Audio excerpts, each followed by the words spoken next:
Hi, I'm Jeff Collett, living in Kamloops since 1964.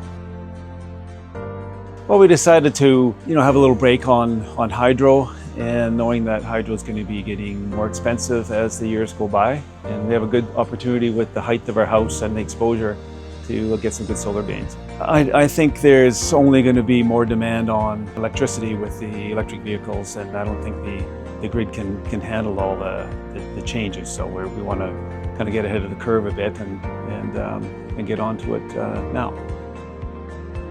Oh, it was great. I used to be a contractor and I worked with a lot of sub-trades and a lot of contractors. They were great to work with, and they cleaned up their mess, did a good job, and were very helpful, and I'm quite happy with the results.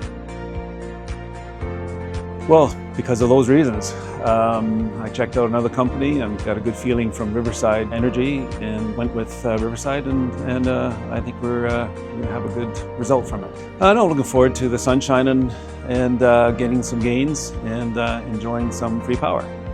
Hey, it's Lee from Riverside Energy. If you wanted to look into solar like Jeff did, click the link below to see if solar is right for you.